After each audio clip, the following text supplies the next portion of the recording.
Isang mapagpalang gabi po sa bawat isa sa atin mga kapatid at ngayon po ay mag-uumpisa na po tayo sa ating pong pag-aawitan at tayo po ay mag-aaral po sa mga salita po ng Diyos. Awitin po natin ito po nasa ating screen, Tanging kay Kristo.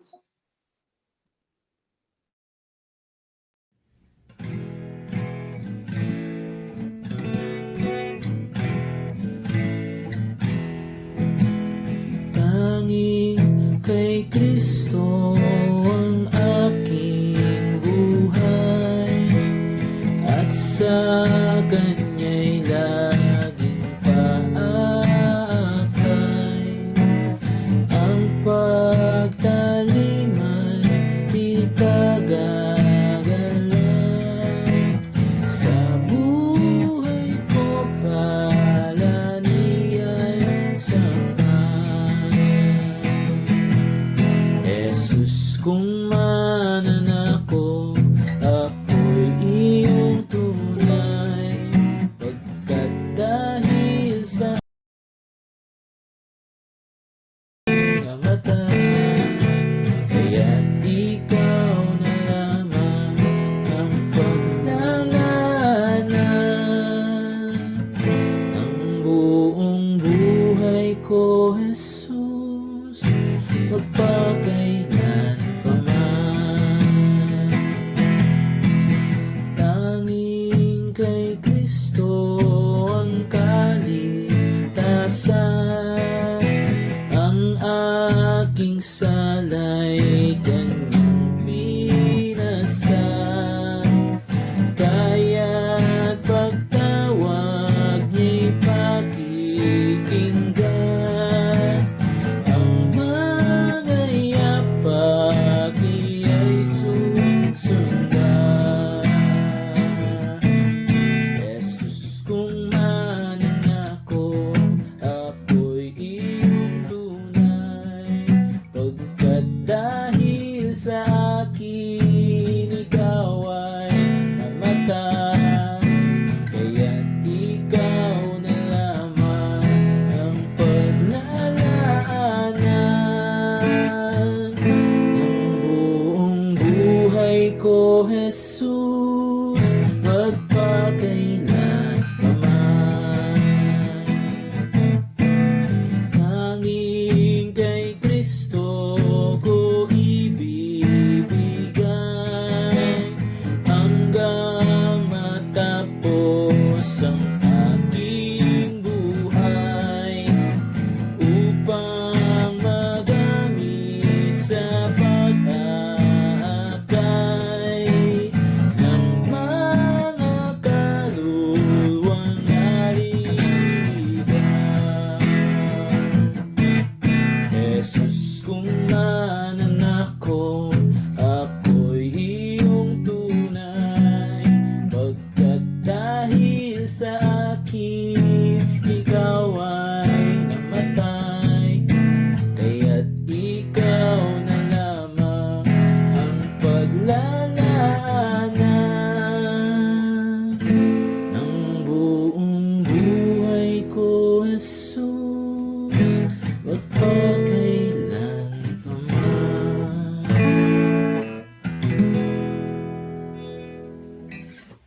Purihin po ang Diyos sa ating pong inawit at ngayon po sa ating pananalangin ay hingin po natin kay Brother Abel na tayo po ay pangunahan po.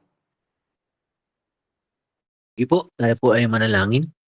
Amang banal, dakila at makapangyarihan po sa lahat, muli kami po'y nagpupuri at nagpapasalamat sa mabiyayang gabi na muli ay iminigay po sa bawat isa po sa amin.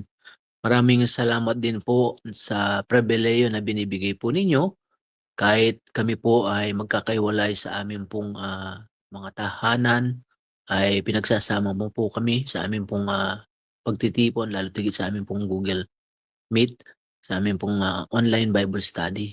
Nawa dalangin po namin, gabayan at pangunahan din po ang bawat isa, lalo tigit dinadalangin din po namin ang aming pong internet connection. Nawa ay wala pong maging hadlang upang malaya po namin mapakinggan ang inyong pong mga salita sa gabi pong ito. Ganun din po, Dalangin din po namin ang mga nakikinig sa amin pong FB Live nawa ay gamitin mo rin po ito upang maiparating ang inyo pong mga salita sa mga makikinig. At ganoon din po sa anak niyong gagamitin na maghahayag ay sa inyo namin po siya pinagkakatiwala. Nawa katalinuhan din po ang inaasahan po namin na ibibigay mo po sa kanya upang sa pag-aaral po namin tunay nga na maging hamon po ito sa bawat isa po sa amin.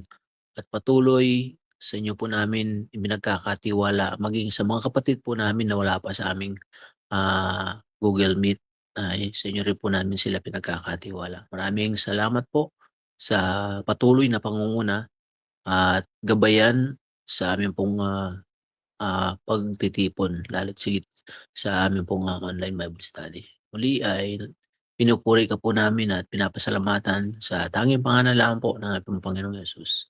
Amen. Maraming salamat kapatid sa panalangin at ngayon po ay ihanda na natin po ang ating pong mga puso't isipan sa pakikinig po natin ng mga salita po ng Diyos. Ibibigay ko po sa ating tagapagturo kay Brother Wilson Gutierrez po.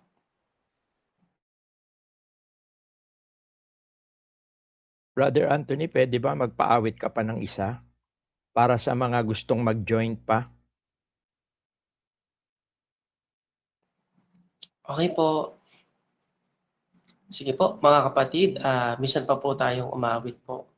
Awitin po natin yung kalooban mo ang siyang sundin.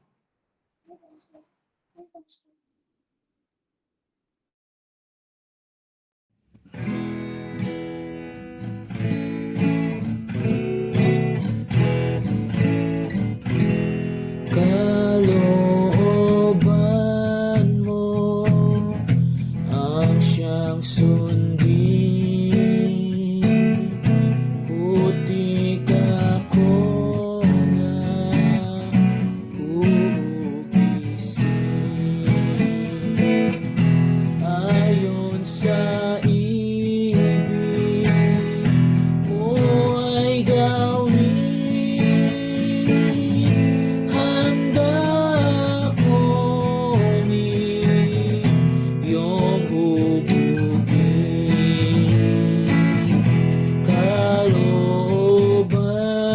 mo naway gawin. Ako ngayon ay iyong subukin. Ako'y hugasan, paputiin, nakatungong ika'y hindi. Kalooban mo ang siyang sundin, ako'y tulungan ang dalangin. Kapangyarihan ay iyon rin. Hipuin mo ang pagalingin. Sundin mo ang iyong kalooban. Ako'y sakupin ng lubusan hanggang si Kristo ay mamasdan. Tanging sa akin tumatahan.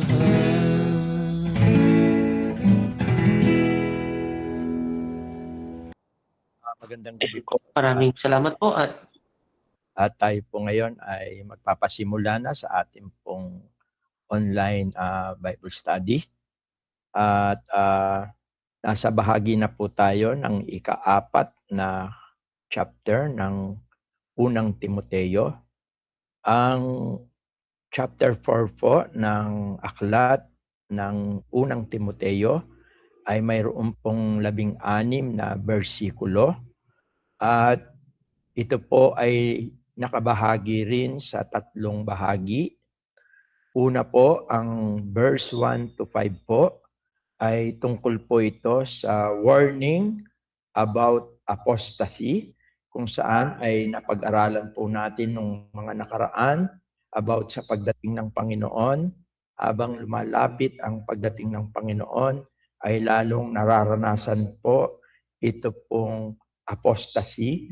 Although ginamit po ito falling away or depart from the faith. O kaya ito po yung unang bahagi ng chapter 4, simula yan sa 1 to 5. At sa verse 6 naman po hanggang verse 10 ng chapter 4, ito po ay about naman po sa isang tapat na naglilingkod sa Panginoon. The work of faithful minister. Kaya yan po yung nilalaman ng verse 6 hanggang verse 10. At doon naman sa mga huling bersikulo, simula 11 hanggang 16, ito naman po ay may kinalaman sa halimbawa ng isang godly leader o example of godly leader. Kaya sa tulong at biyaya po ng Panginoon, ay atin pong ihimayin at tatalakayin ang mga bagay po na ito sa ating online Bible study. Nang sa ganun po ay makuha rin natin yung nourishment, yung enlightenment, and yung conviction para naman po sa panahon po natin. Pero bago po yan, tayo po ay manalangin po muli. Ama, salamat po sa gabing ito. Muli mo po kaming binigyan ng pagkakataon na bilang isang lokal na iglesia ay maipagpatuloy po namin ang aming Bible study, pag-aaral sa iyong mga salita. Dalangin po namin na gabayan mo po kami, pangunahan mo po kami. At higit sa lahat, naway maging daan ito upang ang iyong iglesia ay maging matibay at higit sa lahat ay maging kaaya-aya at kalugod-lugod sa iyong harapan. Ang sa ganon ay masumpungan mo kami na namumuhay ayon sa iyong kalooban. Pagpalain mo po, O Diyos, ang iyong mga salita. Pagpalain mo po ang bawat isa. Pagpalain mo ang bawat tahanan. Ang lahat po ng ito ay aming samot dalangin sa matamis na pangalan po ng iyong bugtong na anak na si Jesus. Amen. At sa gabi pong ito, sa tulong at biyaya ng Panginoon, ay atin pong tatalakayin ang unang bahagi ng Kapitulo 4 ng aklat ng unang Timoteo na may kinalaman po sa pagbibigay ng warning tungkol po sa mga bagay na mangyayari sa darating. Maliwanag po na ayon dito sa talatang 1, ang sabi niya, ngunit hayag na sinasabi ng Espiritu na sa mga panahon, ang iba'y magsisitalikod sa pananampalataya at makikinig sa mga espiritong mapanghikayat at sa mga aral ng mga demonyo. Ang sabi po sa English, now the Spirit speaketh expressly that in the latter times some shall depart from the faith, giving heed to seducing spirit and doctrines of devil. Maliwanag po na ang bagay po na ito Sapagkat alam naman natin nang isulat po ito ni Apostol Pablo, siya po ay nasa ilalim ng kapangyarihan o yung tinatawag na kinasihan ng banal na Espiritu. Kaya maliwanag na ang bahaging ito ay napakahalaga na makita natin sapagkat ito ay hindi lang ayon sa opinyon ni Apostol Pablo, kundi ito ay tunay na isang katotohanan na ipinahayag ng Espiritu Santo. Kaya ang bagay po na ito ay sa ayaw at sa gusto po natin, ito po ay mangyayari. At maliwanag po na ang Espiritu Santo ang siyang nagbigay ng mga babala o ng babala sa bagay po na ito. At gusto ko rin makita natin na yung period noong sinasabi niyang huling panahon, hindi po ito yung judgment, no? O yung white throne judgment. Hindi po ang tinutukoy. Kundi ang panahon po na ito po ay between Christ's first coming and His return. At yan ay napag-aralan natin during the period noong ating pag-aaral sa rapture. Maliwanag na ang tinutukoy dito ay hindi yung nawala yung kanilang pananampalataya o sabihin natin yung kanilang kaligtasan. Ang mahalagang makita natin dito, sila ay lumayo o nahiwalay sa tamang katuruan o yung tinatawag na sound doctrine. At bilang reference natin, supporting scripture sa 2 Thessalonians chapter 2, verse 3. Sabi ron, that they shall not come except there come a falling away first. At sa Matthew 24 verse 11, sinasabi ron, many false prophets shall rise and shall deceive many. Kaya ito pong katotohanan ito po ay dapat paghandaan ng bawat mananampalataya. Lalo tigit ng bawat kalipunan ng mananampalataya o yung tinatawag nating local church. Sapagkat tayo ay magiging bahagi ng prophecy. Actually, ito ay isang prophecy. Isa itong hula na mangyayari sa panahon natin, kasama ang panahon natin. Sapagkat alam natin na ang church, yung universal, ay matatapos pagkatapos na siya ay kunin through rapture, yung rapere.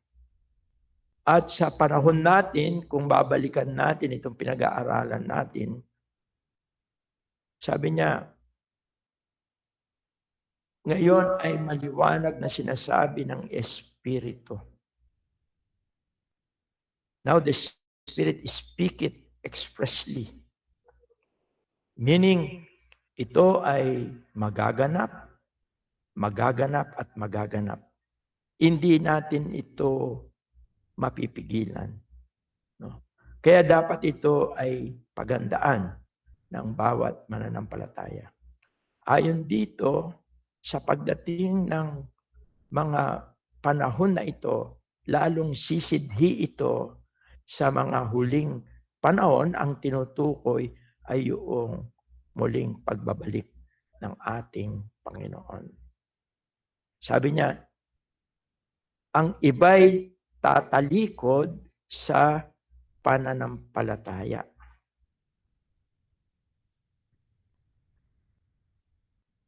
Ito po, ibig sabihin, ano yung magiging reason, source, dahilan Sabi niya, sa pamamagitan ng pakikinig sa mga mandarayang espiritu at sa mga aral ng demonyo. Mahalaga na makita rin po natin hindi lang yung mangyayari, kundi kung ano yung magiging daan para ang mga mananampalataya na tulad natin ay lumayo. No? Yung salitang departing from sound teaching. Lumayo. At ito yung napakalaga rin na makita natin yung mga turo. Ano ba yung mga turo na tinatawag sinasabi ni Pablo, mga mandarayang espiritu at sa mga aral ng demonyo? Ano ba itong turo na ito? According po sa mga Bible scholar, ito po ay isang uri ng paniniwala na tinatawag na sa Tagalog yung asceticismo o sa English tinawag itong asceticism, bagamat ito ay hindi mo mababasa sa Biblia, subalit ito ay palasak sa panahon nila na ang bagay na ito ay isang paniniwala o isang practice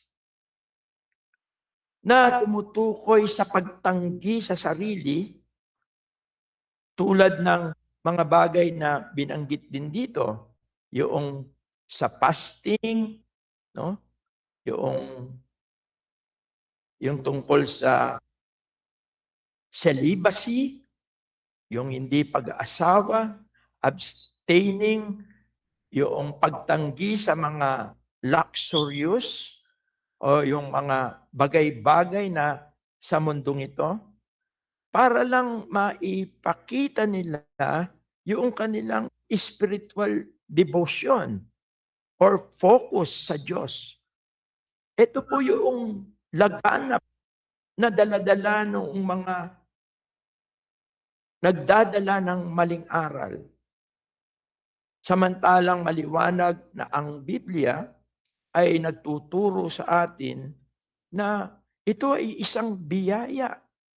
Kaya yung biyaya ay pinapalitan nila ng sarili nilang pagsisikap na gumawa ng mga bagay para masabi lang sila ay isang reliyoso, sila ay isang deboto, sila ay mayroong mas mataas na antas ng espiritualidad.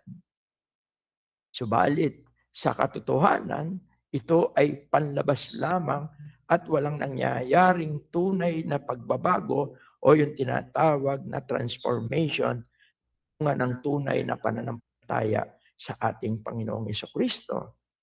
At ito yung tinutukoy ni Pablo na mandarayang espiritu. At sapagkat yung mga asceticismo o yung asceticism, pinagpapalagay nila na ang katawan natin ay, sabihin natin, our physical body as evil. Although, nakikita natin ito isang katotohanan sapagkat ang ating katawan ay by nature ito ay sinful.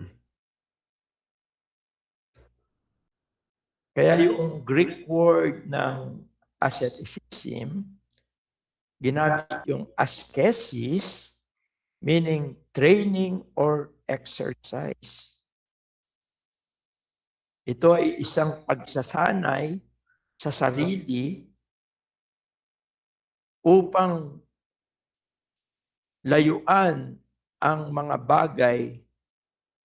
bagay-bagay dito sa mundong ito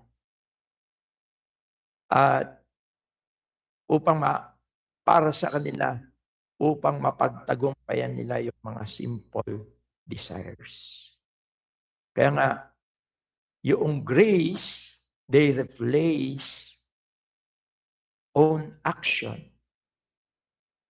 Yung biyaya ng Diyos ay pinalitan nila ng gawa nila.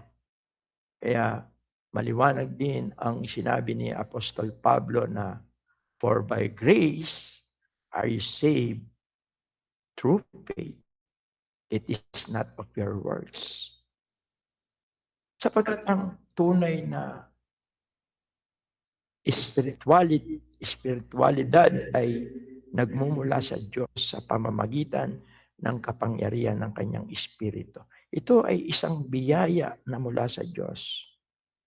2 Peter chapter 3 verse 18, sabi niya, "But grow in grace and in the knowledge of our Lord Jesus Christ."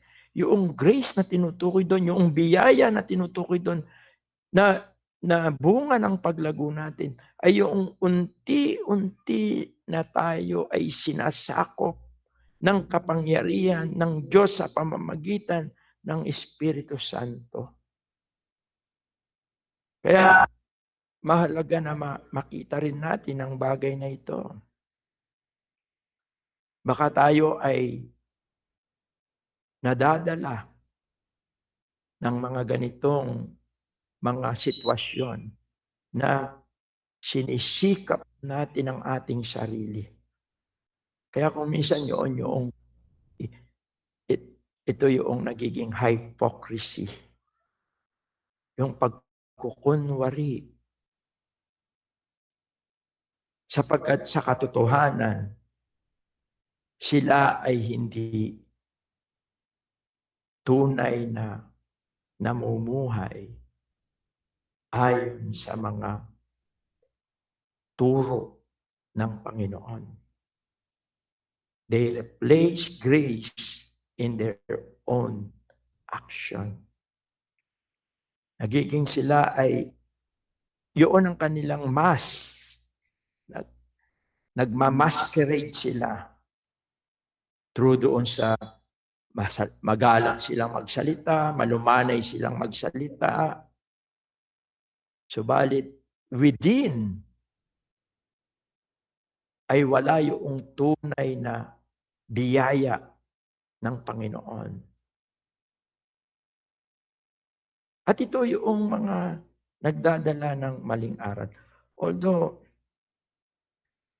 yung layunin nitong asceticismo, to yung renounce worldly distraction para lalo mapaglingkuran ng Diyos, ito ay isang napakagandang practice din, no? Sapagkat ito ay makikita natin sa mga nauna, the last prophet, walang iba kundi si John the Baptist. Makikita natin yung buhay niya ganyan eh. Ni-renounce niya rin talaga yung worldly. No? Alam natin yung kanyang very strict siya sa pagkain niya, very strict siya sa simple clothing niya.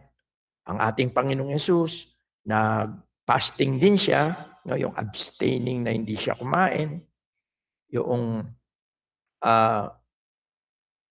training ni Paul sa 1 Corinthians 9:27, makikita natin, dinidisiplina niya yung sarili niya.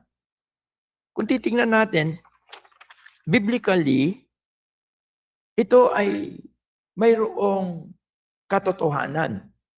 Subalit, ito ay maliwanag na ito ay gawa ng Espiritu Santo. Maliwanag doon sa chapter 4 noong sabihin, ang Panginoong Yesus siya ay puspos ng Espiritu Santo. Kaya, isa itong maganda, kaya lang ito ay na-abuse, no? Ito ay na-abuse during that time at ginawa ito na pamantayan ng mga false teachers upang maipakita lang nila yung kanilang superiority sa spirituality, but ito ay masquerade, ito ay hypocrisy.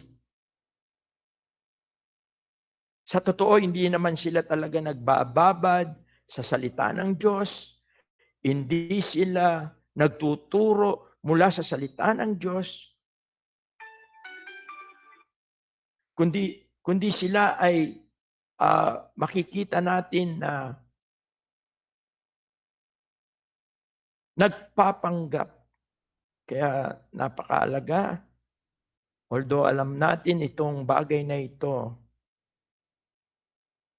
at ang mahalaga na gusto kong makita natin, kaya sa biyaya ng Diyos sa ating maliit na kapulungan sa ating iglesia, ay nagsisikap tayo sa tulong at biyaya ng Diyos na nag-aaral sa salita ng Diyos, nagtuturo mula sa katotohanan ng salita ng Diyos, yung mga doktrina na pinang-aawakan natin. Sapagkat sa ayaw at sa gusto natin, ang bagay na ito na sinabi ni Pablo kay Timoteo ay mararanasan natin sa mga huling panahon na ito. At naway, wag na mangyari sa bawat isa sa atin. Kaya kayo po ay aking pinaalalahanan din po. Kaya napakahalaga ng pag-aaral, pagbabasa, pagninilay sa salita ng Diyos. At lalo na sa ating mga nagtuturo sa salita ng Diyos. Sapagkat baka ma-surprise tayo when false doctrine increase. Kaya dapat tayo ay prepared. Kaya ito po ay isang maliwanag na panganib na maaaring makaharap, makonfront ng ating local church. Ito ang sinasabi ni Pablo na now the Spirit speaketh expressly that in the latter times some shall depart from the faith, giving heed to seducing spirit and doctrines of devils. Kaya ayon po sa mga Bible scholar, ito yung sinasabi nga yung doctrines of devils, no? Yung seducing spirit. Ito yung atesisismo.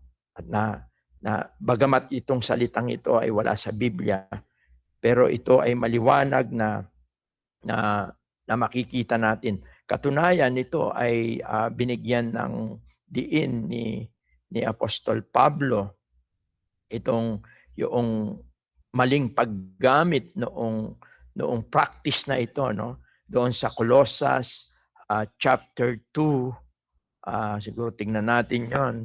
Colossus chapter 2 verse 20-23. Nang sa ganon ay niliwanag ni Pablo ito maging sa mga taga-Colossus. Nang sa ganon ay makita rin nila o masuri din nila ang mga nagdadala ng maling aral tungkol sa bagay na ito. Sabi rito sa chapter 20, sa verse 20, Colossians 2, verse 20. Siguro buksan ko na lang itong aking Bible.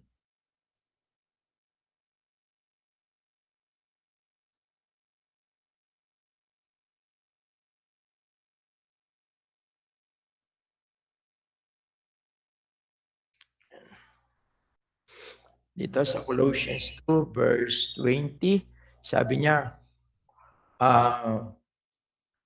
kung kayo'y namatay na kasama ni Kristo mula sa mga simulain ng sanlibutan, bakit kayo'y nabubuhay na parang nasa sanlibutan pa rin? Bakit kayo'y nagpapasakop sa mga alituntunin? Huwag humipo, huwag tumikim, huwag humawak. Ang lahat ng mga alituntuning ito ay masisira sa paggamit palibhasa sa mga utos at mga aral lamang ng mga tao. Ang mga bagay na ito ay mayroong anyo ng karunungan sa pagsambang ayon sa sariling kagustuhan, sa pagpapakababa at sa pagpapahirap sa katawan, ngunit wala silang kabuluhan laban sa kalayawan ng laman. Maliwanag na ang mga bagay na tinutukoy po ni Apostol Pablo rito ay ang gawi ng mga ascetisismo o ito yung mga tao na may daladalang turo na gawin mo ito, wag mong gawin ito, kainin mo ito, wag mong kainin ito. Tinawag niya ito na mga aral na mula sa tao. Unbiblical. Hindi sila biblical, hindi sila tunay na spiritual. Wala sila talagang kalabuluhan laban sa kalayawan ng laman, sapagkat tanging ang Espiritu ng Diyos lamang. Sabi nga ni Pablo sa Galatia, no? Maliwanag na ang makakapagtagumpay lang sa gawa ng laman ay ang Espiritu. Sabi niya, lumakad kayo sa patnubay ng Espiritu. Kaya napakaganda po na mapagandaan natin ang bagay na ito. At masuri din natin ang ating mga sarili. Baka tayo ay natatangay ng ganitong sistema na sinisikap natin in our own. Parang pinapakita natin na tayo banal kaysa sa iba. Sa pamamagitan ng ating mga mapagpakumbabang pananalita, subalit mapagmataas na puso. O kaya naman, mga bagay na paggawa ng kabutihan ayon sa sarili nating kalakasan at karunungan. Ito hindi tunay na diwa ng gawa ng Espiritu na siyang biyaya ng Diyos, na siyang nagbabago, pumabago, araw-araw sa ating buhay. Kaya maganda po na makita natin ang katotohanan ito.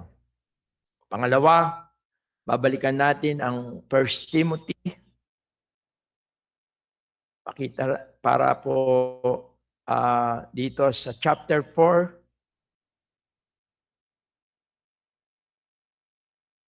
Dito sa verse 2. Sabi niya, sa pamamagitan ng pagkukunwari ng mga nagsasalita ng mga kasinungalingan, na ang mga budhi ay tinatakan ng nagbabagang bakal. Ito yung mga, sabi niya, a conscience seared with an hot iron. Sabi niya, speaking lies in hypocrisy, having their conscience seared with a hot iron. O sinabi, tinatakan ng nagbabagang bakal. Kasi itong mga nagtuturo na ito, hindi yung nagkamali sila. Iba yung nagkamali sila doon sa kahit sinasadya nila na mali. Sapagkat mayroon sila ay mga self-motivated, not spirit motivation.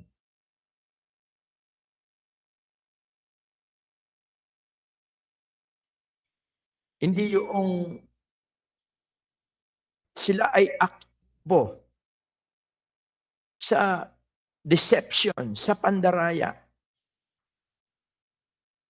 At yun yung mga sinasabi rito ni Apostol Pablo kay Timoteo sa pamamagitan ng pagkukunwari ng mga nagsasalita ng mga kasinungalingan. Alam nyo, yung sinabi rito na ang mga budi ay tinatakan ng nagbabagang bakal, ayon doon sa aking nabasang isang commentary, ito raw ay isang metaphor o paghahalimbawa. Ito ay isang ancient practices kung saan ay nilalagyan ng tatak yung criminals or yung mga slaves. No? Kaya dito siguro natin na panahon natin, dito marahil lang galing yung mga tattoos. Kaya minsan pagka galing sa mga believe, ay may mga tattoos, may mga tatak sila, may mga brand sila. Branded kung Sige-Sige Sputnik, kung Sige-Sige Commando, o kung anumang agang na mayroon kang brand o tatak. Siguro noon ay hindi pa masyadong moderno ang panahon na tulad ngayon ay gumagamit na ng mga tinta. Marahil noon ay mga tatak talaga. Yung ipapabaga sa bakal at ilalagay sa katawan ng isang tao.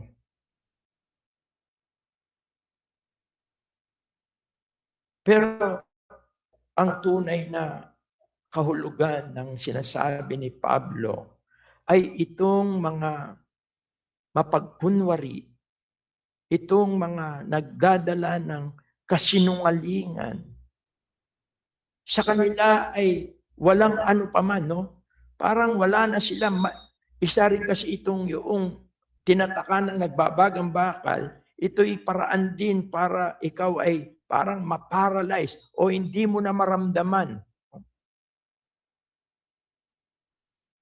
Para pinapakita rito na kahit na siya ay kinoconvict ng Holy Spirit, ay hindi na niya ito nararamdaman. Hindi niya na ito pinapansin. Kaya ang resulta nito, patuloy lang siya sa pamumuhay, sa pagtuturo, sa pangangaral, na wala, hindi ayon sa mga katotohanan ng salita ng Diyos. Hindi talaga siya bunga ng mga katotohanan na turo ng Espiritu Santo. Sapagkat tanging ang Espiritu Santo lamang ang makapagtuturo sa atin ng mga malalalim na bagay tungkol sa Panginoong Diyos. At even today, maraming ganyan na nakikita natin sa mga telebisyon, at kung minsan nakakalungkot. Marami sa ating mga nangangaral na dumadampot-dampot na lang. Hindi ito talaga tunay na bunga ng pag-aaral na pangunguna ng Espiritu Santo.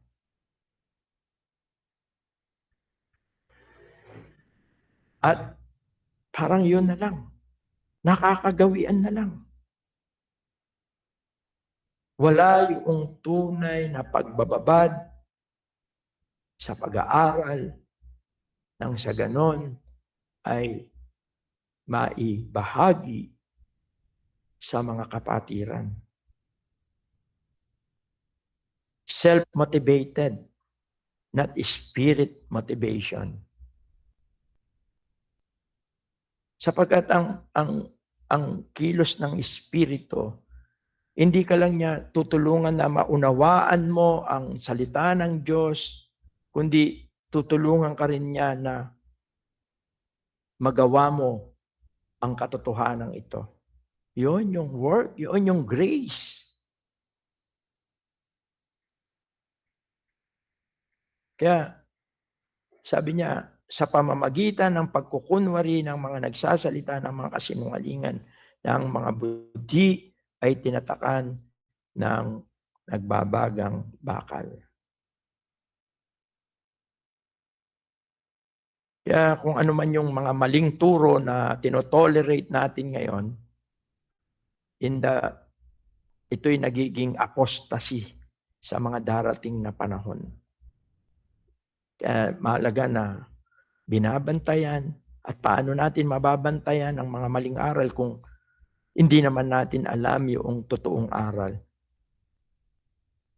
Kaya sa Central Bank daw po,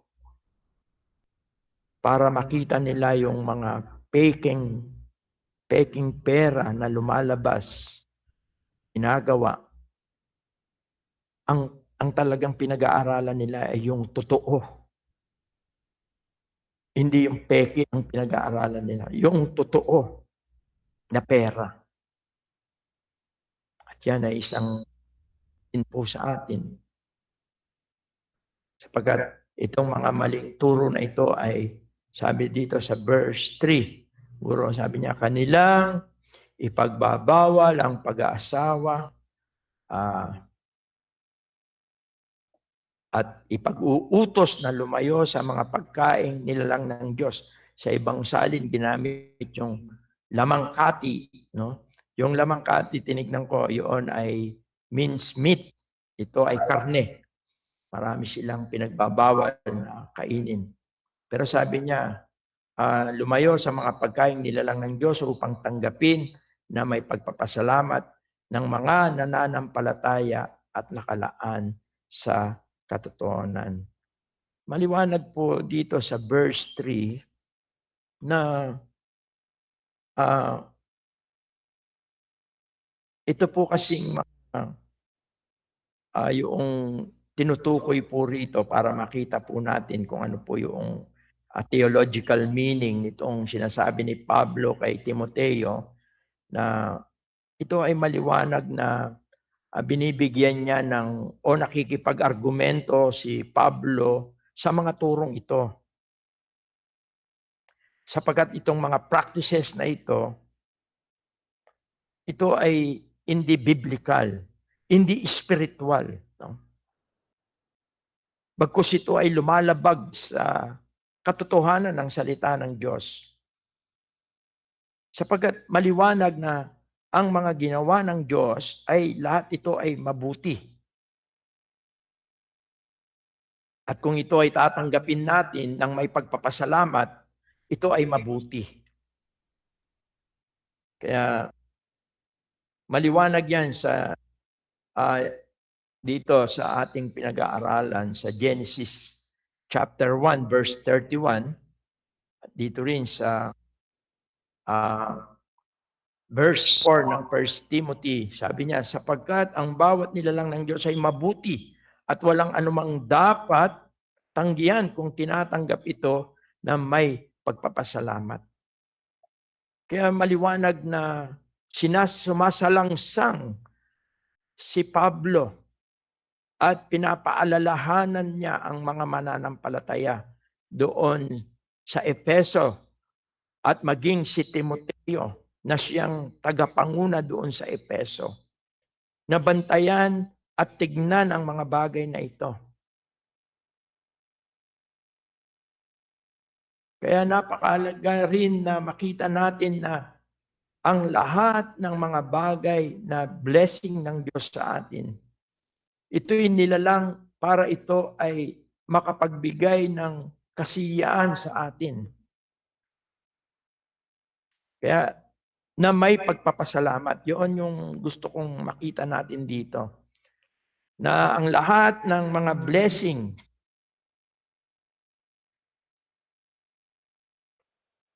pwede natin yang i-enjoy. Kaya lang may lakip na pasasalamat o sa English ginamit yung salitang gratitude. No? Sabi niya doon sa verse 3. Kanilang ipagbabawal ang pag-aasawa forbidding to marry, and commanding to abstain gifts which God had created to be received with thanksgiving of them which believe and know the truth.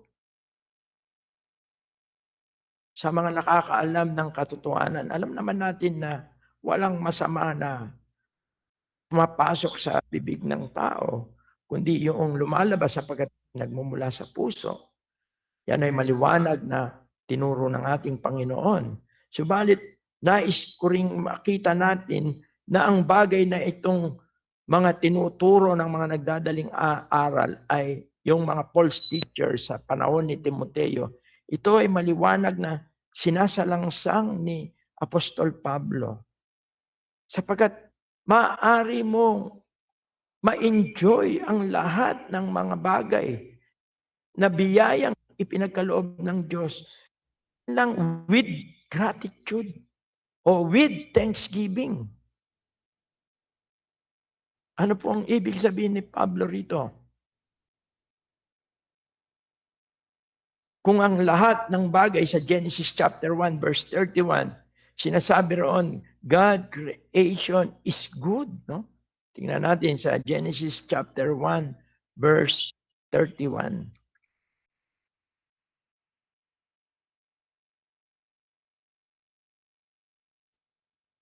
Sabi rito, at nakita ng Diyos ang lahat ng kanyang nilikha at narito napakabuti. Mabuti po lahat ang ginawa ng Diyos.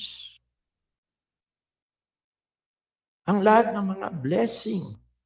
Sabi nga ni Santiago, ang lahat ng magagandang bagay na tinatanggap natin ay galing sa Diyos.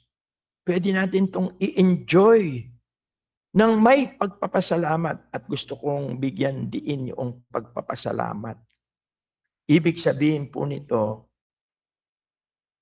na ibinabalik natin sa Diyos ang lahat ng mga pagpapalang ibinibigay niya sa atin. Sabi nga sa unang Kronika, chapter 29, verse 14. Puro tignan natin ang ating unang Kronika, First Chronicles, chapter 29, verse 14. Ganito po ang ating mababasa. Sabi rito, ngunit sino ako at ano ang aking bayan na makapag-aandog ng ganyang kusa ayon sa ganitong paraan, sapagkat ang lahat ng bagay ay nagmumula sa iyo at ang iyong sarili ay aming ibinigay sa iyo. Napakaganda po ng katotohanan na makikita po natin dito na maliwanag na ang lahat ng mga tinatangkilik natin, ang lahat ng mga nangyayari sa atin, ang lahat ng mga bagay na mga biyayang meron po tayo. Ito po ay galing sa Diyos. At marapat lang ibalik sa Diyos bilang ating pagpapasalamat. Kaya dito sa tinuturo ni Pablo po, dito sa ating pinag-aaralan sa unang Timoteo, dapat natin tanggapin ang mga biyaya ng Diyos sa atin sapagkat ito'y mabuti. Kailangan natin itong i-enjoy. It is a blessing. Ito ay isang pagpapala sa atin. Kailangan lang po ito ay gamitin natin at matuto nating ibalik sa Diyos bilang ating pagpapasalamat. Kaya yung giving, yan ay tunay na nakalulugod sa Diyos. Lalo na pagka yung masaya nating ibinabalik sa Diyos. At sinasabi nga sa Gawa 20 verse 35 o Acts 20 verse 35, we more blessed to give than to receive.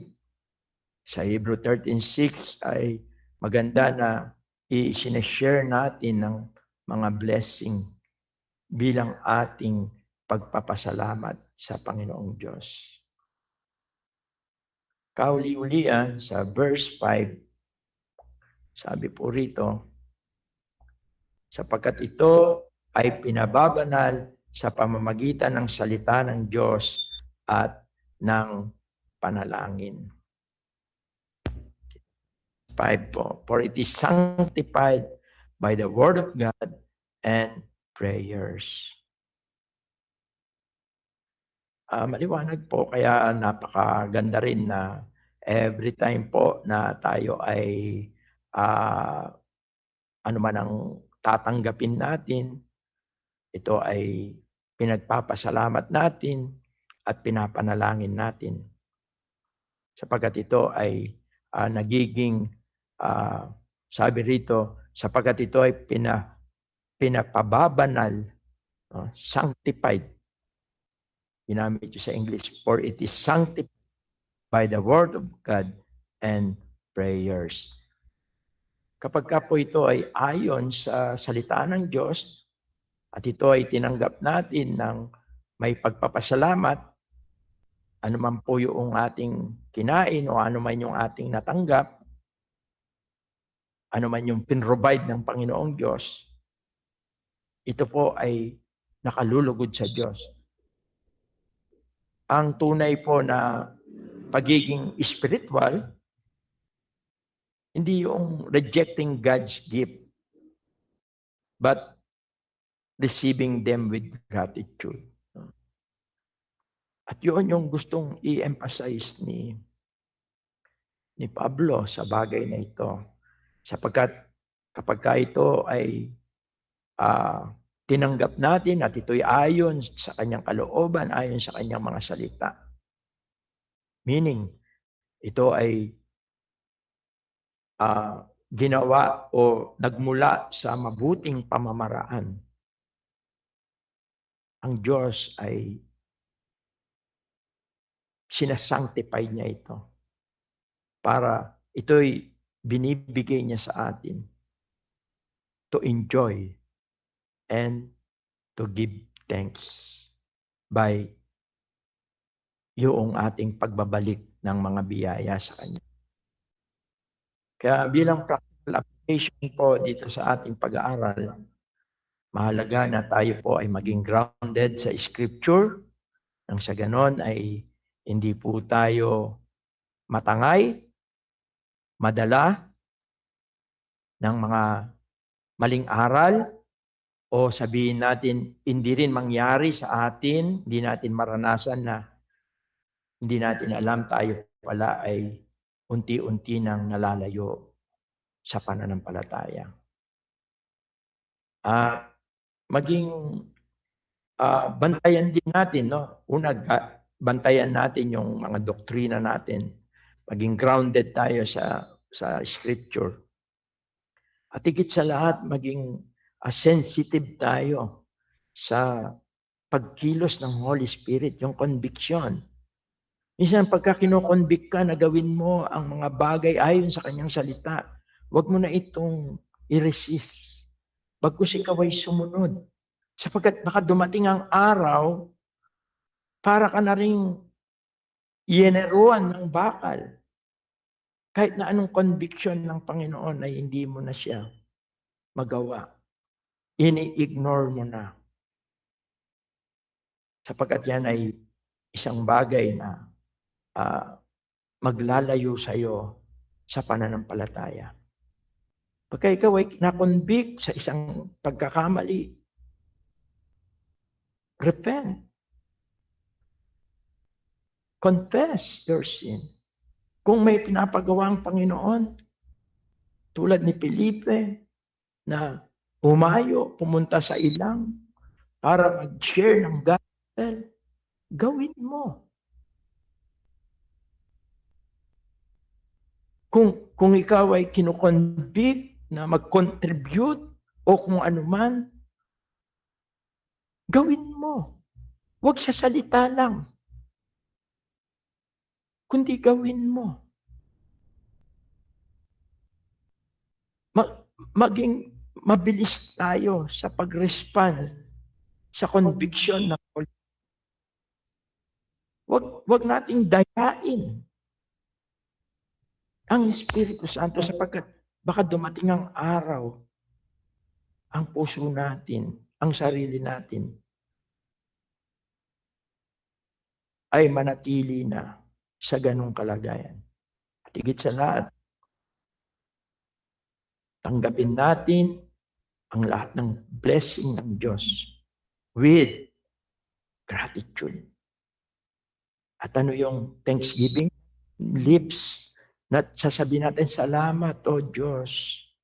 Salamat Panginoon Diyos sa mga blessing. Not like that.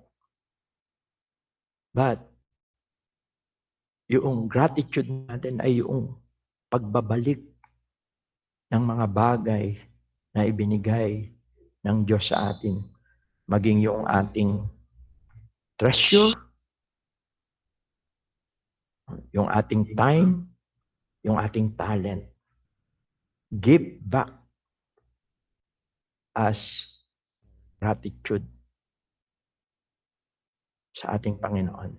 Let us pray. Ama, salamat po sa gabing ito. Salamat po sa iyong mga salita. Salamat at nakita po namin ang maaaring harapin ng bawat isa po sa amin bilang mga anak mo. Lalo tigit bilang isang kalipunan mo, isang iglesia lokal. Tulungan mo po kami na maging grounded sa iyong mga salita. Tulungan mo kami na maging sensitibo sa conviction, sa pagkilos ng Espiritu Santo. At tulungan mo kami na agad-agad po kami na tumugon sa kanyang pagkilos. At higit sa lahat, tulungan mo kami na tanggapin ang lahat ng pagpapala na mayroong pagpapasalamat. Pagpalain mo, O Diyos, ang iyong mga salita. Pagpalain mo po ang bawat isa. Naway masumpungan mo kami na nag-aaral sa iyong mga salita, nagbabasa sa iyong mga salita. At lumalakad ayon sa patnubay ng iyong Espiritu at punong-puno ng pagpapasalamat sa aming mga buhay. Ang lahat po ng ito, O Diyos, ay aming samapangin sa makapangyarihang pangalan po ng iyong bugtong na anak na si Jesus. Amen. Good evening and God bless po at ibalik ko muna po sa ating MC. Maraming salamat po sa naging pag-aaral po natin at maraming salamat po sa kapatid. At ngayon po ay darako po tayo sa ating pong mga katanungan. Maaari lang po tayo mag-open po ng ating pong microphone kung meron po tayong gustong itanong po.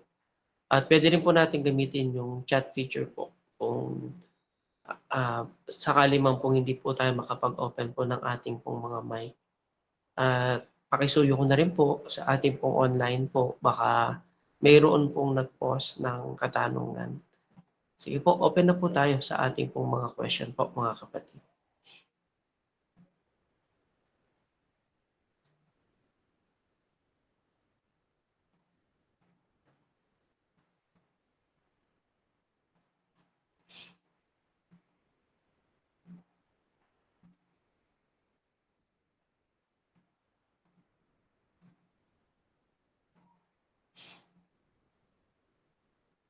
Sige po. Question po mga kapatid. Kung meron po tayong question.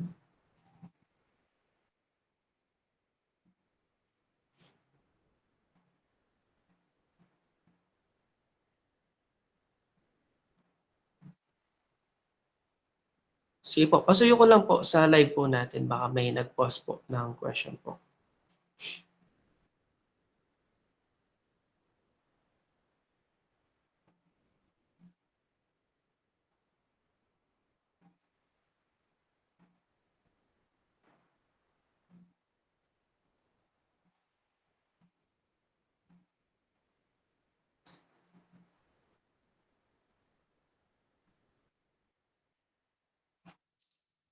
Okay po, siguro last call po mga kapatid kung meron po tayong question dito po sa ating Google Meet, kung meron man pong katanungan.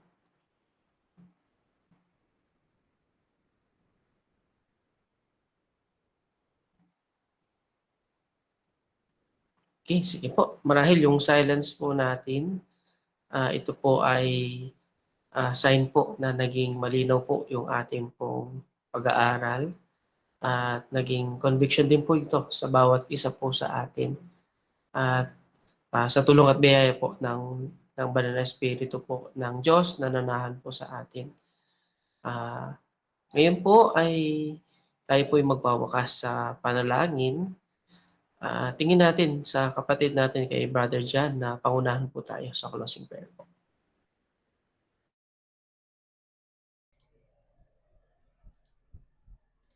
Sige po, tayo po ay manalangin.